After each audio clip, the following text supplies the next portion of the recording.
Hi everyone, আজকের এই ভিডিওটা কিন্তু তোমাদেরকে কোনো রকম মজা দেওয়ার জন্য না, একটু ভয় পাওয়াবো না, আসলে মজা করে ভয় পাওয়াবো। অ্যাকচুয়ালি আমাদের বহরমপুরে মাছমারার কাছে একটা প্যান্ডেল হয়েছে। এর আগে সম্ভবত এখানে এত বড় প্যান্ডেল হয়নি। এখানে না একটা পোড়ো বাড়ি করেছে, মানে এটা আগে একটা জমিদার বাড়ি ছিল।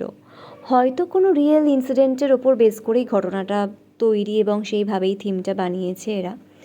I am not sure, but এখানে অনেক কিছু অ্যানাউন্স করছিল, যেটাতে আমার মনে হলো যে এখানে কোনো একটা জমিদার বাড়ি কোনো একটা টাইমে ছিল, যে এটা পরবর্তীকালে একটা পোড়ো বাড়িতে রূপান্তরিত হয়েছে, তো সেই হিসেবেই আর কি এটা বানিয়েছে। বাট এতটাই রিয়েলিস্টিক ছিল ব্যাপারটা, মানে মনে হচ্ছিল তুমি সিরিয়াসলি রাত্রি 12টার পরে কোনো একটা ভুতুড়ে বাড়িতে গেছো। And it was so terrible. তো যাই হোক, আমার একটু ভয়ও লাগছিলো। আমি জানি না কেন, আমি মানে শরীরটা খারাপ হওয়ার পর থেকে না আমার খুব উইক লাগে এই সমস্ত ব্যাপারে। আগে আমি একদমই ভয় পেতাম না। তো যাই হোক, এন্ট্রি গেট দিয়ে ঢুকে তো অনেক কিছু দেখতে দেখতেই ঢুকলাম আর কি, মানে হাত পা ভালোই কাঁপছিল।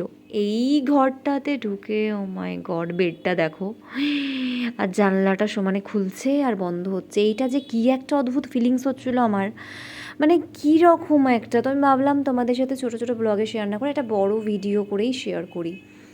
তো এরকমভাবে কিছু স্কাল্পচার ছিল, অ্যান্ড তারপরে মিডিলে ছিল এই মণ্ডপটা। এই মণ্ডপটা কিন্তু খুব মিষ্টি, এবং দেখো কী সুন্দর করে, যেরকম বাংলা দুর্গা হয় না, সেই রকমভাবেই কিন্তু ঠাকুরটা সাজিয়েছে, আর খুব খুব মিষ্টি মুখটা। তো এখানে কিছু ফটো সেশন আমি করেছি, কারণ আশেপাশে ফটো তোলার মতন সাহস আমার তো নেই। তোমরা কারা কারা বহরমপুরের বা মুর্শিদাবাদের এই ঠাকুরটা দেখছো বা এই প্যান্ডেলটা দেখতে আসবে, অবশ্যই জানিও আমাকে পরে কমেন্টে। আর এটা হলো বাইরেটা, অ্যাকচুয়ালি এটাই হলো বাড়িটাকে বানানো হয়েছে। অ্যান্ড একটা জিনিস তোমাদেরকে এবার দেখাবো, দেখো, মানে দেখাচ্ছে কোনো একটা মেয়ে, এই বাড়িরও হতে পারে বা যাই হোক, কোনো একটা গল্প আছে স্টোরি বেসড, এখানে এরকম রাত্রিবেলায় ঘুরে বেড়াচ্ছে, হেঁটে বেড়াচ্ছে। আর তার মধ্যে না, এই প্যান্ডেলটার মধ্যে প্রচুর গাছ ছিল, so it was so terrible.